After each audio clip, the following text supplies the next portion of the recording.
Now let's talk about the bonus episode, Arthur's Lost Dog, which is episode 12B.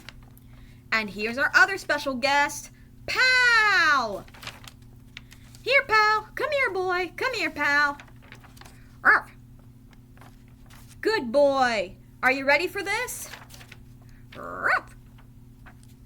Good. Let's get started. So this episode starts out with DW trying to get Pal to do a trick, but Pal just looked at her. Then when she wasn't looking, he took the treats from the box. After the title card was read, it was Downtown Day in Elwood City, where all the streets were blocked off for a special celebration. Kate wanted a balloon. When the clown walked past, Kate started to cry. We all tried to make her stop crying. Then DW had a balloon, and Buster made Kate more upset by deflating it. I thought it would be funny. Anyway, Dad thought I should push Kate in the stroller, but I couldn't because I had to watch Pal. DW decided to take charge of holding Pal's leash. All of a sudden, Pal escaped. Buster and I had to find him. We tried to look at the town hall's lost and found, but it was the wrong kind of dog. I thought Pal ran off because he doesn't like me anymore.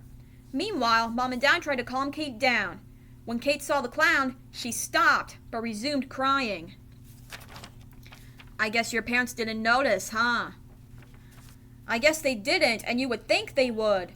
Anyway, I went to town hall again because the policeman said he took Pal there to the lost and found. Francine said he ran past the cinema. She and Muffy decided to help find him. Then Mom and Dad thought Kate might be sick, so after we sent her home, we would continue the search. Before we left, I saw Pal, but he ran away from me. Meanwhile, Pal followed the clown. He was allergic to dogs, though.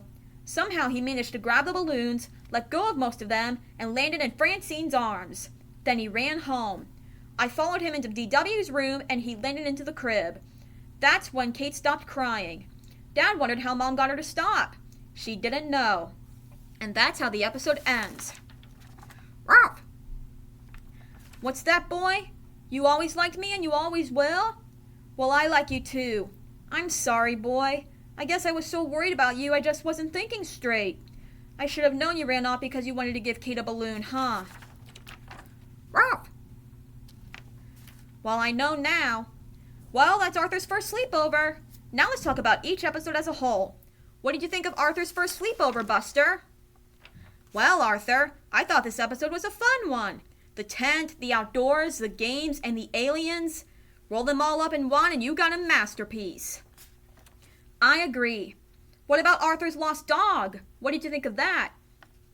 Well, to tell you the truth, that episode frustrated me. Really? Yeah, I mean, how can your parents not know about the balloons? They were so naive, and so were we. Wow, I never thought of it like that. It goes to show you that if we all weren't so naive, this episode wouldn't have worked. Yeah, I guess sometimes you have to have certain elements in a story in order for it to work. Also, people are going to be frustrated at times because they don't like what they're watching. But Arthur will always be a great show no matter what. I mean, look how many episodes we made. Over 250? Wow, you did research. Well, ladies and gentlemen, that's all the time we have for today. I would like to thank the Brain and Pal for coming onto our show. I would also like to thank Buster for helping me out with this podcast. Finally, I would like to thank you for listening. See you next time. Bye!